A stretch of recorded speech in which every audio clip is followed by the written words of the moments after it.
신약성경 340면 디모데전서 5장 1절에서 8절입니다.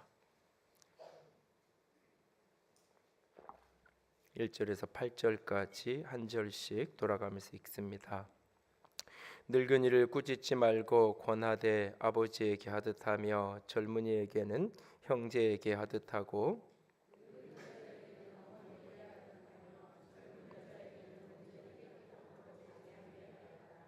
참 과부인 과부를 존대하라.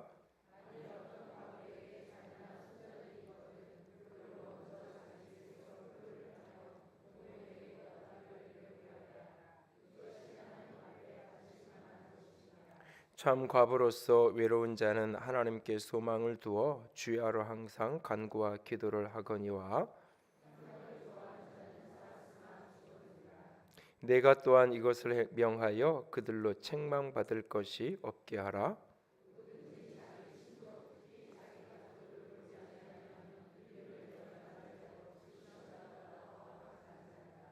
아멘. 기도합니다.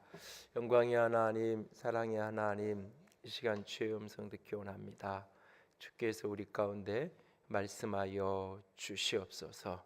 연약한 종을 십자가 뒤에 온전히 가려주시고 하나님의 사랑하심과 하나님의 영광 되심만 온전히 드러날 수 있도록 주님 역사하여 주시옵소서. 주의 은혜와 주의 간섭하심만을 간절히 구합니다. 주께서 말씀 주시기 원하며 우리 주님 예수님 이름으로 기도드렸습니다. 아멘. 지난주 초에 경희대학교 김민은 교수님이 플래시안에 이런 칼럼을 실었습니다. 문재인 정부 1년 권력 체질의 탈바꿈이라는 제목의 글이었는데요. 지난 1년 무엇을 이루었는가라는 질문을 던지고 자문자답을 하는 형식으로 답을 하는데 세 가지 이야기를 이야기합니다. 첫째, 겸허하고도 신중한 권력의 탄생. 위압적이고 일방적이며 위계적 지위에 올라서 있던 권력의 체질을 시민과 함께하며 도리어 머리를 숙이는 모습으로 탈바꿈해 놓았다. 둘째, 가슴을 나눌 줄 아는 권력의 등장이다. 고통받는 이들과 함께 아파하며 눈물 흘리고 어둠이 있는 곳에 손길을 내미는 자세는 우리가 그토록 갈망해온 풍경이다. 셋째, 역사의식을 현실로 만들 줄 아는 권력의 용기다. 각 부분들을 이야기를 하기 시작하면 여러 논쟁을 해야 될 부분도 있을 거고 긍정과 부정의 부분도 있을 겁니다.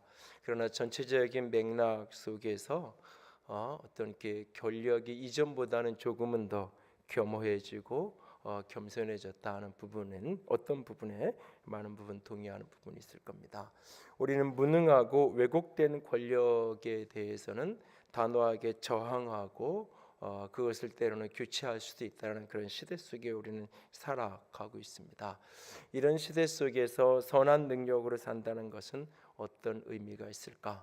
그 권력과 권위의 문제 속에서 선한 능력으로 산다는 것은 크게 두 가지 관점이 있습니다. 하나는 내가 권력을 가진 자의 입장으로 섰을 때에 내가 권력을 가진 사람은 늘 내가 가진 권력이 위임된 권력이다라고 하는 사실을 기억하면서 늘 겸허함으로 겸손함으로 그 권력을 행하는 자가 되어야 됩니다. 모든 권위는 하나님의 권위가 위임되어진 것이기 때문에 자기 능력, 자기 힘으로부터 나온 권력이 아니라 늘 그것은 하나님 앞에서 자신에게 권력을 위임한 대상들 앞에 겸허하고 겸손하게 사용되어지는 부분이 하나 있고, 또 반대편에 또 한 부분은 권력 아래 있는 그 권력을 가진 사람을 대해야 되는 입장에서는 그 권위에 대해서 늘 존중하고 순종해 가는 모습이 우리에게 필요할 것입니다.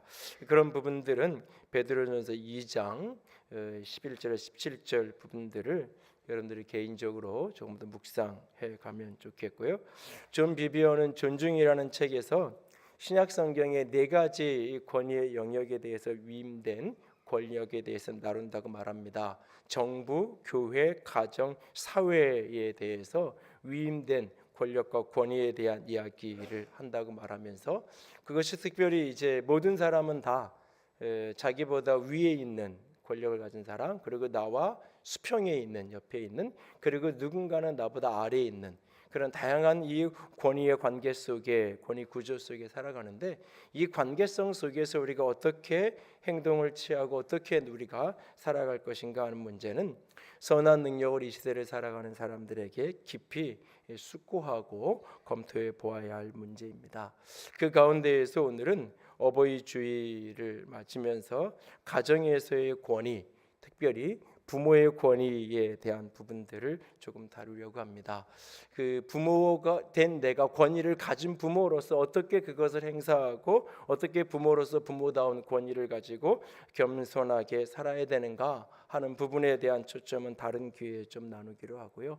내가 자녀로서 그 부모의 권위 아래에 있는 사람으로서 어떻게 부모의 권위를 내가 존중하고 귀하게 여기며 살아가야 되는가 하는 부분들을 본문을 중심으로 조금 이야기를 나누기 원합니다. 오늘 본문은 바울이 디모데에게 목회적 지침을 주는 이야기입니다. 교회 안에 다양한 연령과 다양한 성별의 사람들이 있습니다. 그래서 그 연령과 성별에 따라서 어떻게 대해야 되는지를 이야기하면서 교회 안에 홀로 된 어르신들을 존대하며 돌아보는, 특별히 교회가, 목회자가 그런 사역을 해야 된다고 말합니다. 그런데 그런 과정 속에서 그 홀로 된 어르신들에게 가족이 있을 때, 특별히 자녀가 있을 때 그 자녀들을 불러다가 데려다가 자기 집에서 자기 부모에게 효를 행함으로 부모에 보답하는 것을 배우게 하라고 이야기합니다. 그리고 그것은 하나님이 보시기에 하나님이 기뻐 받으실 만한 것이다 라고 말하고 있습니다. 그런데 이런 과정 속에서 자기 가족이나 친족을 돌아보지 않는, 그렇게 교회에서 권면을 하고 그렇게 배우게 해도 그 말을 순종하지 않는 사람들을 보게 되는 거예요. 그런 사람들에 대해서 본문 8절은 이렇게 말하고 있어요. 자기 가족, 자기 친족을 돌아보지 않는 사람은 믿음을 배반한 사람이고 불신자보다 더 악한 사람이다 라고 말하고 있어요.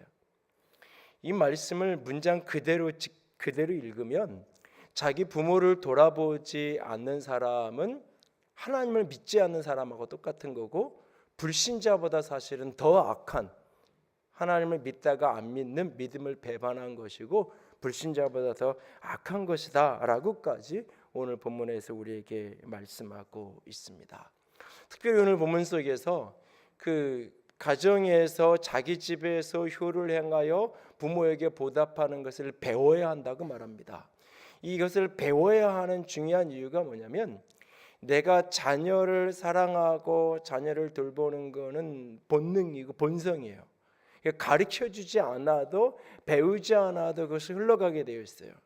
다만 거기서 배워야 될 부분이 있다라면 어떻게라는 부분을 배워야 되는 거예요. 어떻게 내가 해야 자녀를 잘 돌보는 걸까, 잘 사랑하는 걸까라고 하는 그 어떻게 문제에 대해서 공부하고 배워야 될 부분이 있는 거지, 자녀를 돌보고 사랑하는 것 자체는 배워야 되는 게 아니라 그냥 모성, 부성, 본능이에요. 그러나 우리가 부모에게 보답하고 부모를 돌아보고 부모를 섬기는 것은, 이것은 인간의 본성에 어긋나는 거예요. 인간의 죄성은 내가 받은 수많은 은혜보다는 내가 받은 상처를 기억하게 되어 있고, 인간의 죄성은 생명을 걸고 나를 잉태하고 나를 이 땅에 낳은 그 은혜를 기억하기보다는 내가 받았던 수많은 고통과 아픔만을 기억하면서 원망하게 되어 있는 게 인생이에요. 인간의 본성이에요. 그렇기 때문에 이것은 끊임없이 배워져야 한다는 거예요. 배우고 끊임없이 훈련해야만 가능한 것이라고 우리에게 말하고 있어요. 더 나아가서 이것이 하나님이 기쁘시게 받는 것이다. 우리는 하나님께 예배하는 것은 하나님이 기뻐 받으실 거다. 그 예배하지 않는 건 하나님이 기뻐하지 않을 거야 라고 쉽게 얘기해요. 그렇다면 내가 부모를 돌아보고 보답하기를 배우는 것 하나님이 기뻐 받는다고 말하세요. 그럼 그 말은 뒤집어 얘기하면 그렇지 않은 것들, 하나님이 기뻐하지 않고 때론 하나님이 분노하고 화를 나게 하는 것일 수 있다는 거예요. 자기 가족, 자기 친족, 특별히 부모를 돌아보지 않는 삶을 살아갈 때에. 그래서 오늘 그리스도인들은 부모를 공경하고 부모를 돌아보는 것을 끊임없이 배워가야 합니다. 그리고 이것은 넓은 의미에서 또 다른 가정에서뿐만 아니라 교회나 사회나 정부와 여러 가지 관계 속에서 권위의 문제에 대해서 어떻게 우리가 태도를 취하며 살아야 되는가라는 것들을 배워가는 아주 중요한 기회가 되기도 합니다. 그래서 어렸을 때부터 존경할 만한, 존경하고 존중받을 만한 부모를 갖고 그 부모를 늘 존중하고 존경하면서 순종하면서 살아왔던 사람들이 교회 생활이든 직장 생활이든 어떤 정치 권력과의 관계든 이 많은 부분에서 복 있는 인생을 살아가게 되는 것을 종종 보게 됩니다. 우리의 본성과 되지 않은, 우리의 본능으로는 잘 섬겨지지 않고 잘 되지 않는 이 부모를 섬기고 부모에게 보답하기를 배워야 할 특별한 이유가 그냥 본성대로 하고 싶은 대로 살면 되지, 내 사랑은 내리사랑이라 그냥 내가 흘러가는 대로 살면 되지, 왜 이 본성과 거슬려서 때로는 내가 부모를 존중하고 공경하는 이런 것들을 내가 배워가면서까지 내가 해가야 하는 이유가 어디에 있을까? 그 이유를 먼저 조금 들여다보기 원하고 어떻게 그 일을 감당해야 되는지까지 오늘 조금 더 이야기를 나누기 원합니다. 첫 번째로 우리가 왜 부모에게 보답하기를 배워야 하는가? 부모를 경홀히 여기는 것은 저주의 길이기 때문에 그렇습니다. 우리가 부모를 존중하는 것, 섬기는 것, 보답하는 것이 배워야 되는 이유가 있다면 첫 번째가 부모를 경홀히 여기는, 경홀히 여긴다는 것은 가볍고 하찮게 여기는 거예요. 그것은 저주받는 길이라고 우리에게 말하고 있어요. 신명기 27장 16절 다 같이 읽습니다. 그의 부모를 경홀히 여기는 자는 저주를 받을 것이라 할 것이요 모든 백성은 아멘 할지니라. 저주를 받는다는 말이 얼마나 강한 이야기입니까? 하나님이 어디 있냐고, 하나님 난 안 믿는다고, 하나님은 안 계신다고 이야기하는 사람에게조차도 하나님이 당신을 저주할 거라고, 하나님께 저주나 받으라고 이렇게 이야기하면 바로 분노하고 화를 낼 거예요. 하나님이 없다고 이야기하면서도, 왜? 저주라는 그 표현 자체가 그만큼 강하고 부담스러운 표현이기 때문에 그래요. 그런데 자기 부모를 경홀히 여기는 사람에게는 저주를 받을지어다 이렇게 말하면 온 백성들이 아멘 하고 다 같이 소리치라고 이야기를 하고 있는 것을 보게 돼요. 경홀히 여긴다, 하찮게 여긴다, 가볍게 여긴다, 천하게 취급한다. 거기서 더 나아가면 멸시하고 수치를 주고 모욕하는 개념까지 같이 맞물려 있는 표현이에요.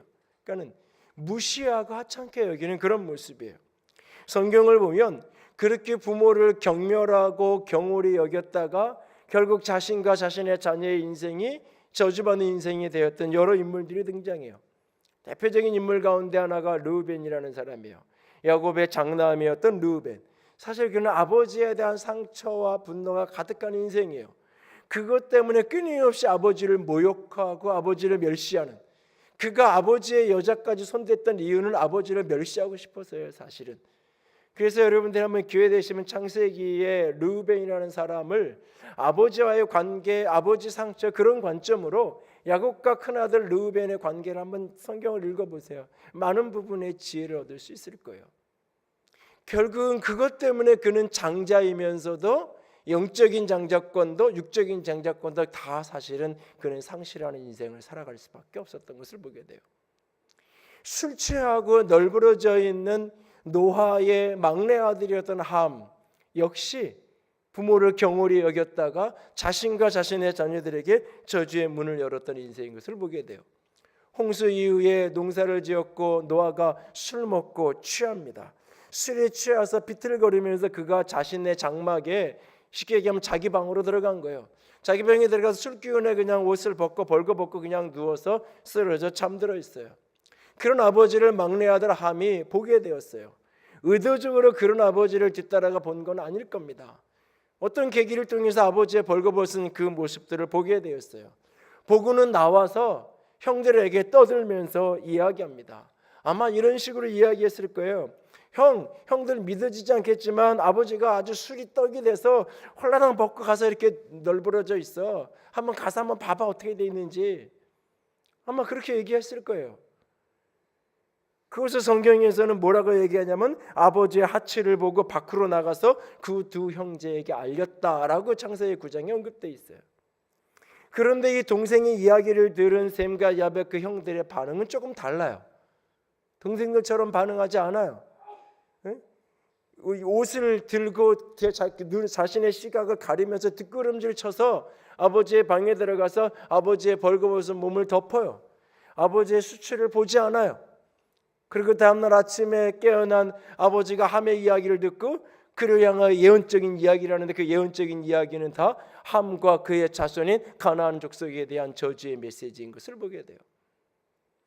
여러분, 이 이야기들을 보면서 몇 가지 고민을 하게 돼요.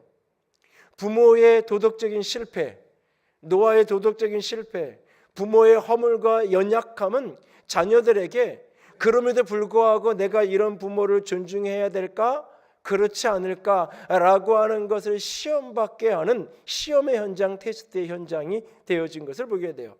노아가 이것을 의도한 것은 분명 아닐 거예요.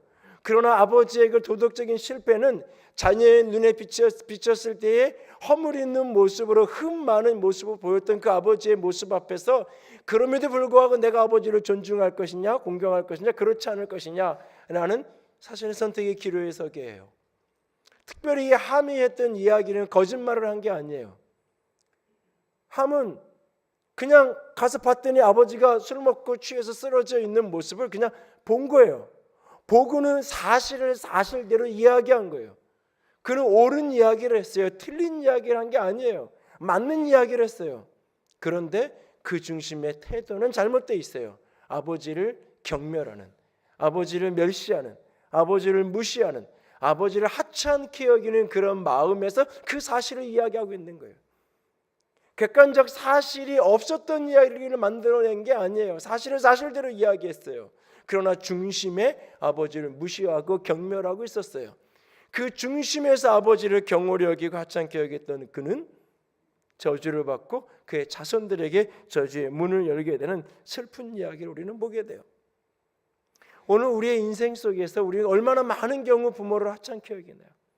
자녀의 눈에 비친 아버지의 모습, 어머니의 모습에 부족하고 초라한 모습일 때 우리는 얼마나 쉽게 경멸의 이야기를 하고 얼마나 쉽게 무시하는 이야기를 우리가 내뱉고 있냐고요. 그 말들이 없는 이야기를 지어내 부모에 대한 이야기인데 없는 이야기까지 만들어내가지고 헛소문을 퍼뜨리면서 부모를 욕하고 다닐 사람이 누가 있겠어요?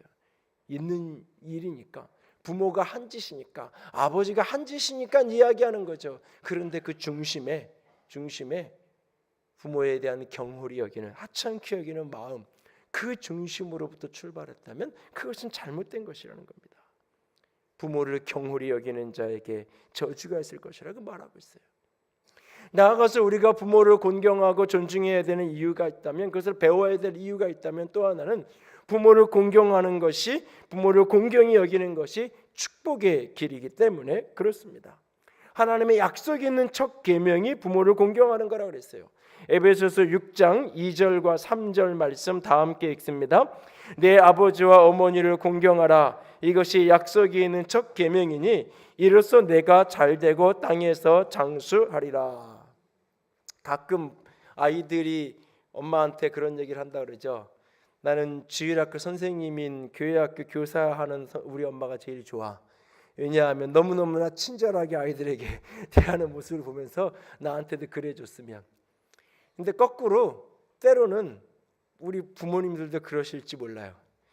옆집 아저씨한테 대할 때는 우리 아이가 참 공손하게 부드럽게 잘 대하는데 나를 대할 때는 전혀 다르게 대하는 모습을 만날 때 내 아버지, 내 어머니를 공경하라고 말하고 그러면 내가 땅에서 잘되고 장수할 것이라고 이야기하고 있는 것을 보게 돼요.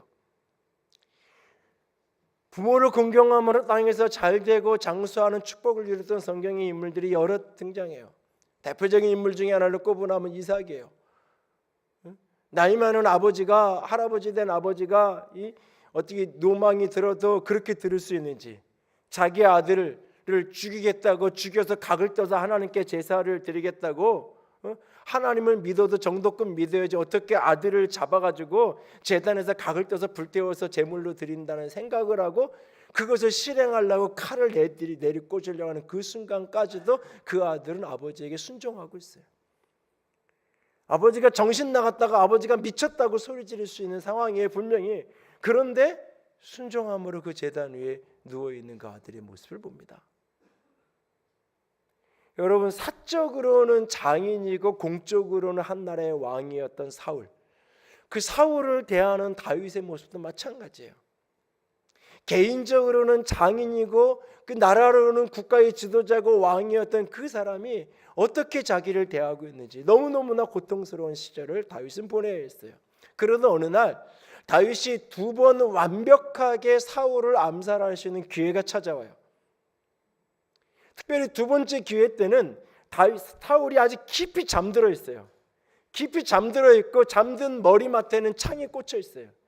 그냥 내 칼 가지고 내 창 가지고 할 필요도 없어요. 그 꽂혀져 세워져 있는 창 들어서 그냥 사울을 찍으면 되는 거예요. 그러니까는 다윗의 참모가 이야기하는 거예요. 하나님이 주신 기회라고. 이것은 여호와 하나님께서 당신 다윗을 이미 하나님이 기름 부어서 이 나라의 왕으로 하나님은 작정했고, 당신이 왕이 될 수 있는 절호의 기회, 온 백성들이 다 무시하고 저주하는 이 왕 암살시키고 당신이 왕이 될 수 있는 하나님이 주신 기회라고 이야기해요. 근데 다윗은 말해요.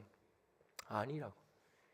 여호와께서 금하신 일을 나는 행할 수 없다고. 하나님께서 이건 금한 일이라고.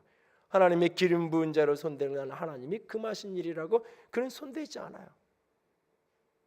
누가 봐도 비난받을 만한 그런 사람임에도 불구하고, 그리고 그가 결국은 사울이 전쟁에 나갔다가 전쟁에서 전사하고는 그 전쟁에서 죽었다는 이야기를 들었을 때 다윗이 처절하게 통곡하면서 애도해요. 이제 중심으로 자신의 장인의 죽음 앞에서, 한 나라의 왕의 죽음이지만 개인적으로는 장인의 죽음 앞에 애도하는 것을 보게 돼요. 여러분, 그냥 장인이 이 사위는 자식 취급도 안 하고 딸은 출가 외인이라고 재산 물려주는 것도 다 아들들에게만 주고, 사윗은 그냥 사위 사람 취급도 안 하고 그냥, 그래서 나는 우리 장인이 나를 그렇게 취급 안 하니까 나도 그냥 대면하고 나도 그냥 별로 가고 싶지 않고 그렇다고, 이 정도의 불편하고 힘든 관계가 아니에요. 장인의 목적은 사위 회사 부도내는 게 목적이에요. 장인의 목적은 사위가 망하는 게 되는 게 목적이에요. 아니, 사위 죽이는 게 목적이에요. 암살단을 만들어서 사위를 죽이려고 나서는 그런 장인이에요. 어디에도 존경할 만한, 어디에도 공경받을 만한 구석이 하나도 없어요. 그의 죽음 앞에서 진정으로 가슴 아파하면서 울어야 할 어떤 의미가 느껴지지 않아요. 그럼에도 다윗은 그렇게 하고 있어요.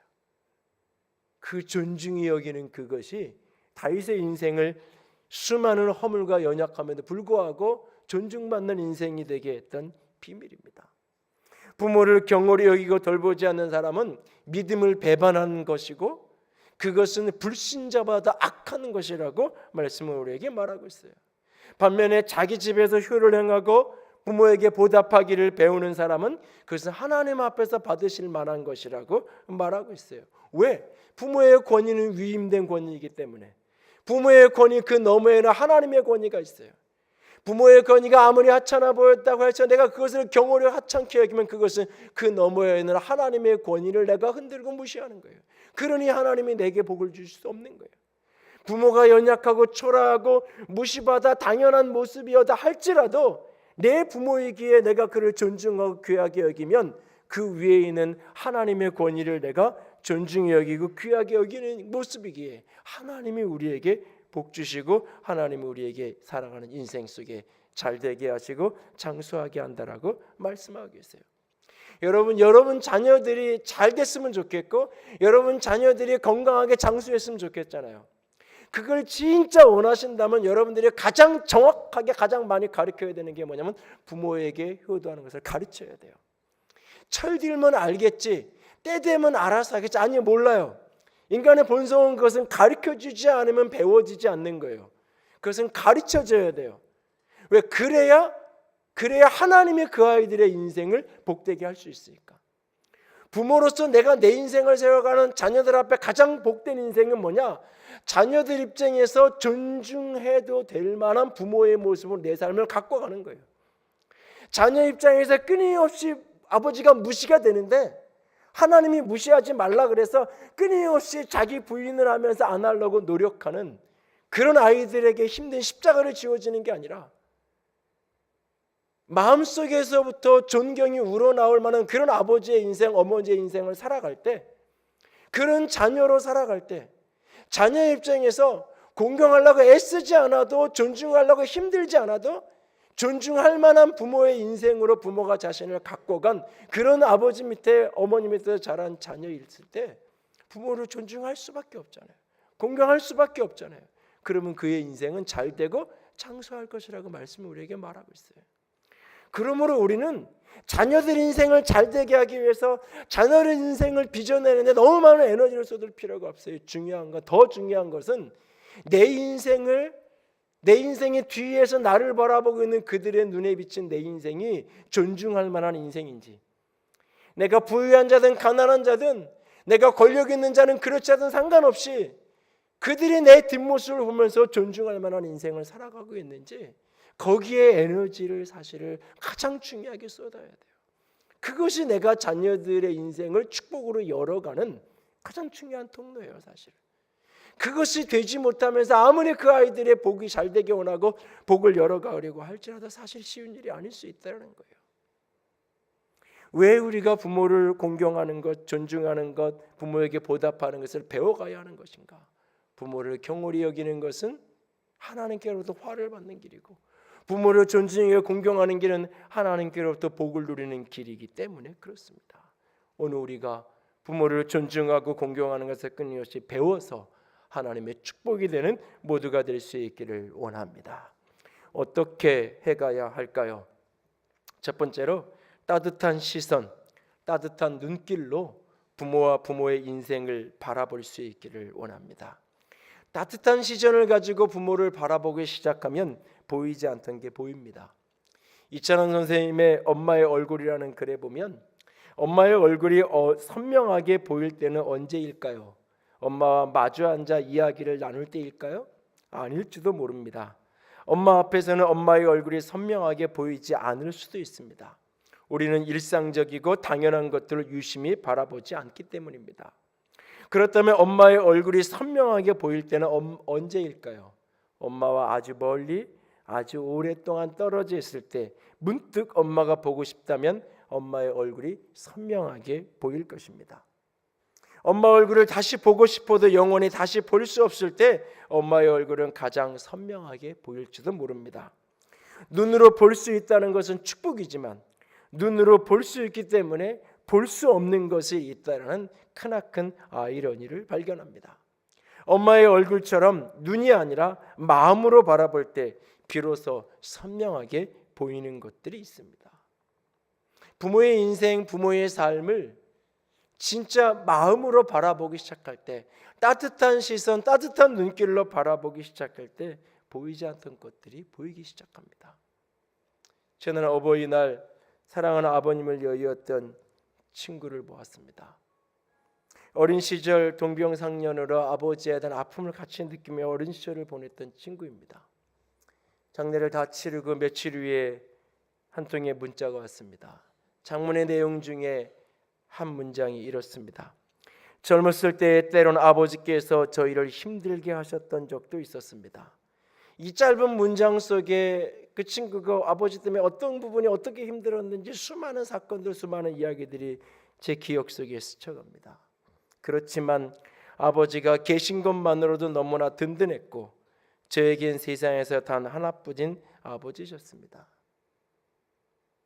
4살 때 아버지 그러니까 할아버지가 월북하시고 아버지 없는 채로 그렇게 강원도 고성 그곳에서 인생을 세워가면서 평생을 살아야 했던 아버지가 어떻게 해야 되는지를 한 번도 본 적도 없고 배워본 적도 없고 그래서 자식들에겐 늘 상처투성이었던 아버지.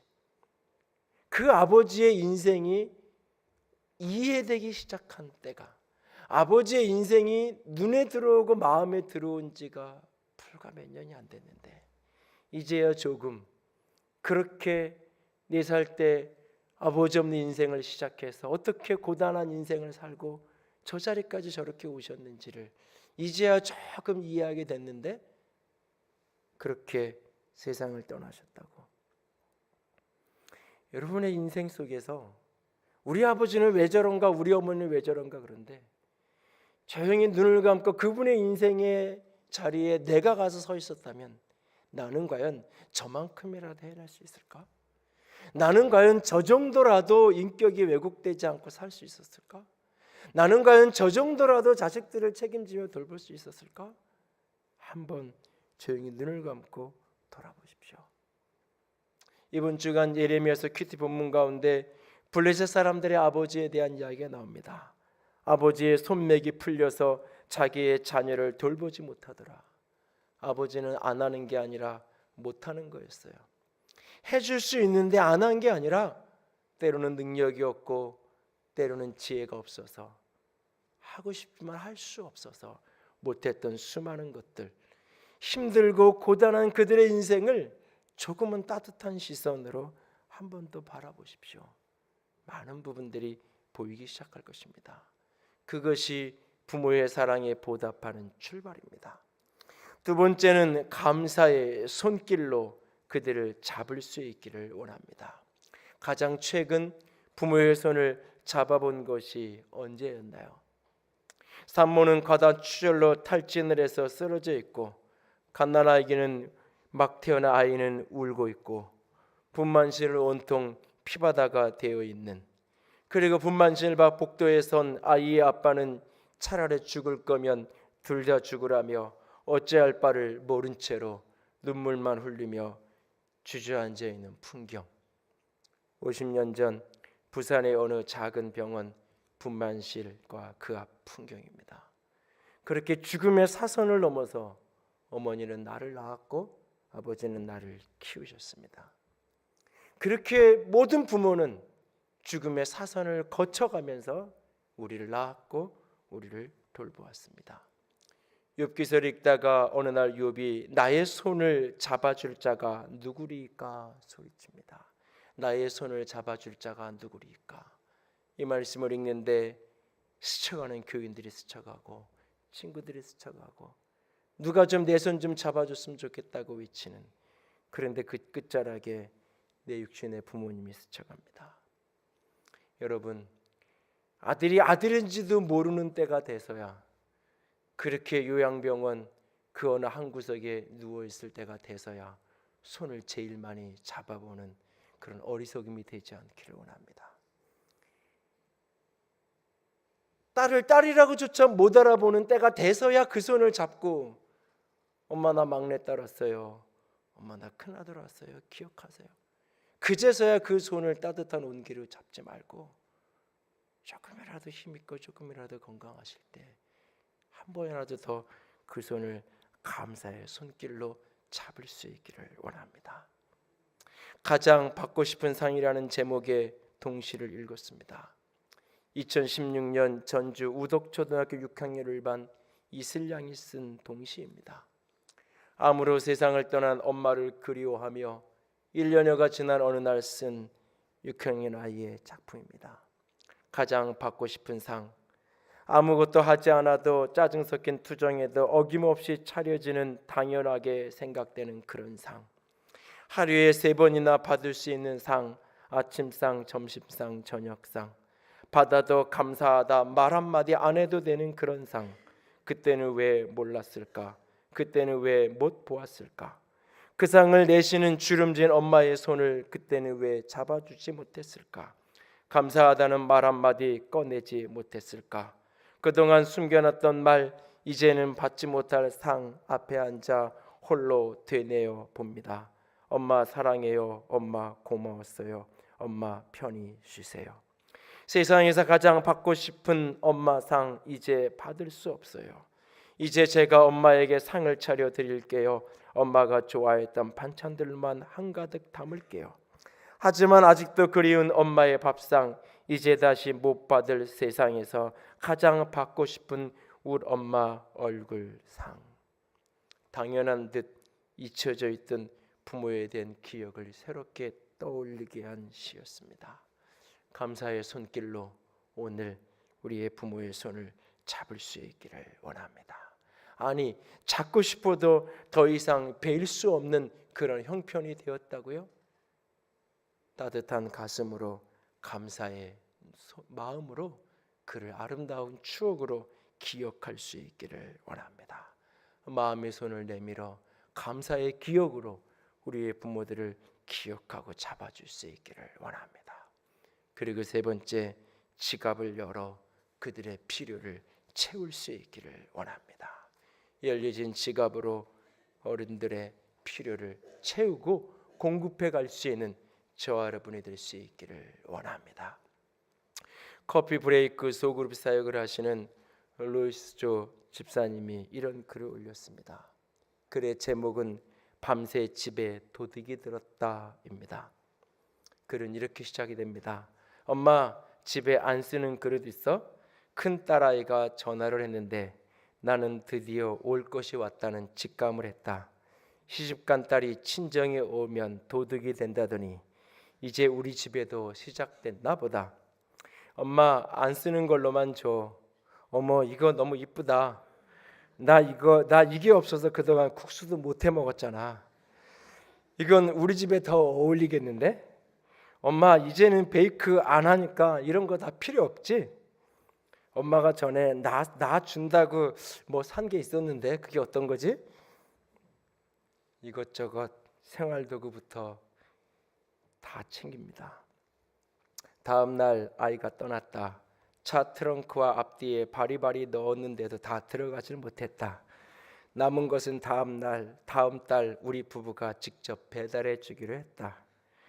그래, 엄마 손길과 마음이 담긴 예쁜 거, 좋은 거 쓰면서 알콩달콩 잘 살아라. 아이를 보내고 나도 며칠 뒤 서울 친정에 갈 준비를 시작했다. 친정에 갈 땐 항상 트렁크를 3개 가지고 간다. 그 중에 제일 큰 트렁크는 늘 텅 빈 채로 가져간다. 어젯밤 우리 집에 예쁜 도둑이 들었다. 가져가도 예쁜 도둑이라고 이야기하는 게 부모의 마음이죠. 그런데 우리는 부모를 짐으로 여기고 있진 않나요? 부모의 힘든 이야기를 더 이상 듣고 싶어 하지 않고 외면하고 싶어 하는 게 우리의 모습 아닌가요? 목사님, 11조를 반은 교회하고 반은 고향에 계신 부모님에게 보내면 안 될까요? 아이들 한 달 학원비 얼마를나 들이시는데요? 100만 원 조금 넘게 들어갑니다. 그럼 아이 학원 하나 줄이세요. 하나님께 할 것 온전히 하고 부모님에게 용돈 보내고 그 다음에 자녀들을 위해서 쓰세요. 하나님께서 집사님의 자녀들을 기르실 겁니다. 그 말 속에 창백해지던 그 표정을 저는 오랜 기억이지만 잊을 수가 없습니다. 우리의 우선순위도 비슷하지 않나요? 우리의 우선순위도 비슷하지 않냐고요. 우리의 지갑을 우리의 자녀보다 우리의 부모에게 먼저 열 수 있는 저와 여러분이 될 수 있기를 원합니다. 흉년의 때 나오미는 고향 베들레헴을 버리고 모압으로 갔습니다.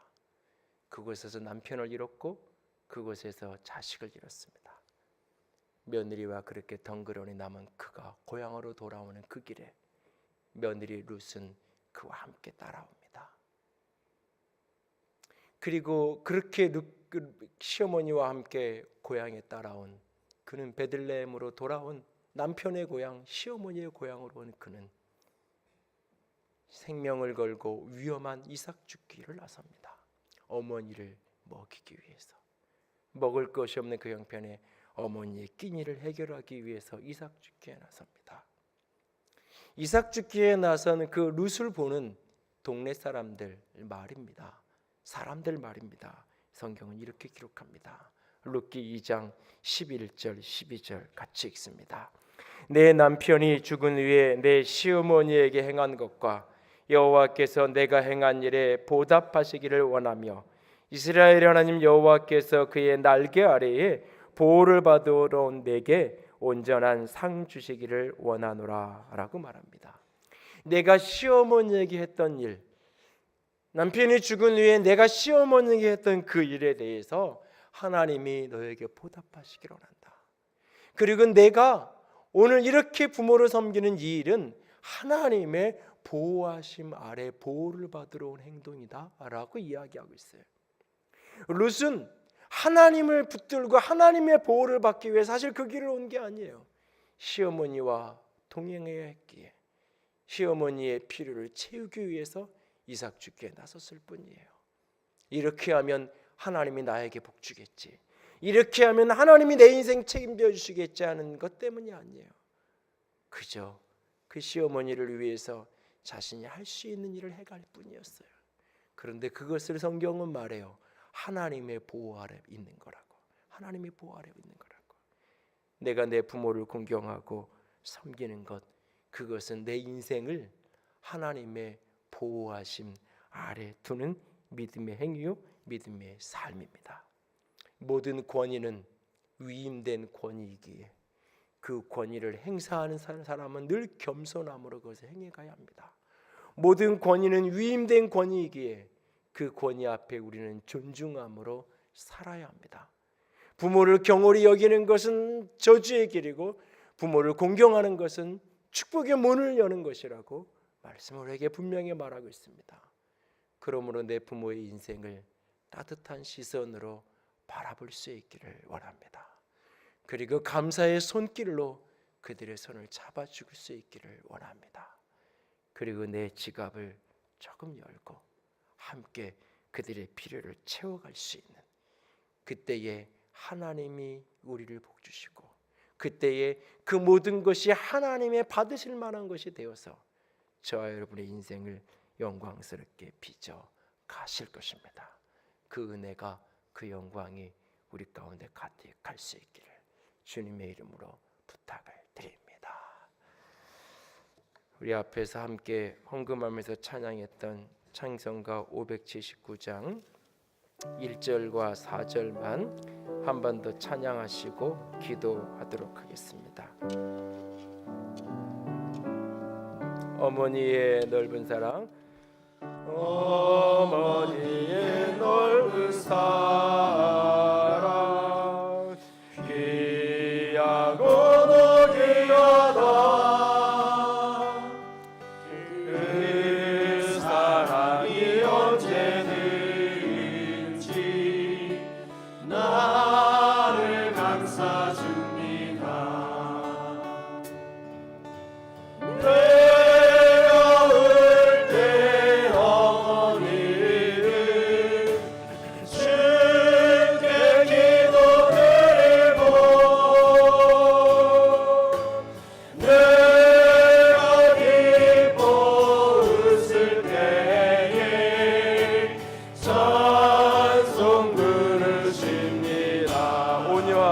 겸손하며 온유하고 겸손하며 올바르고 굳세게 어머니의 뜻받들어 보람있게 살리라.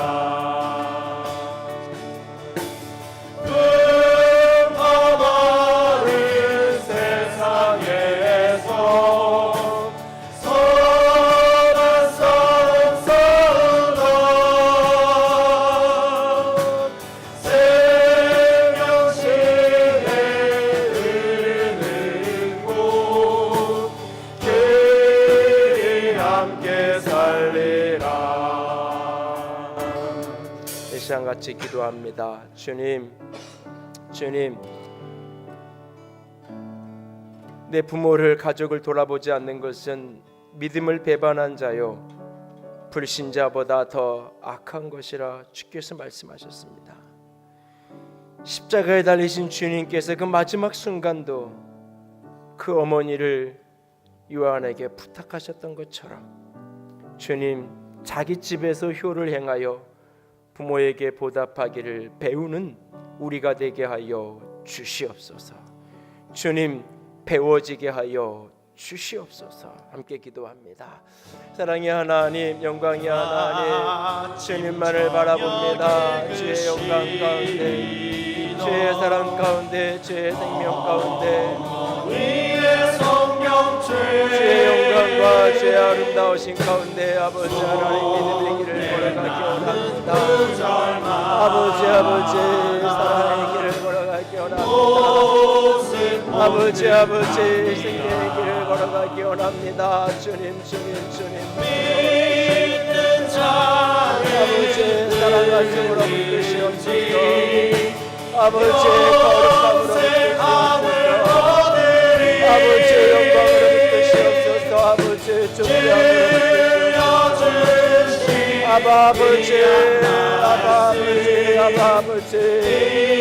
아버지 주의 빛으로, 주의 사랑으로, 주의 영광으로, 주의 능력으로 아버지 우리에게 빛으로 주시옵소서.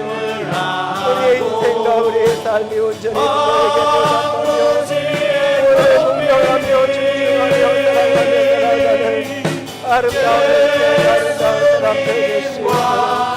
아버지 우리를 붙들어 주시옵소서. 영광으로 생명으로 붙들어 주시옵소서.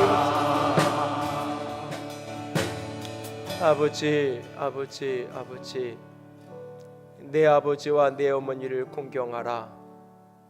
이것은 약속이 있는 첫 계명이라고 말씀하시며 내가 땅에서 잘되고 장수하리라고 약속하신 주님, 그 언약의 약속을 믿고 먼저 내 집에서 효를 행하여 보답하기를 배우고 또 배우는 우리 모두가 되게 하여 주시옵소서. 주님 사랑합니다. 주의 이름으로 축복합니다. 우리 주님 이 예수님 이름으로 기도드렸습니다. 아멘.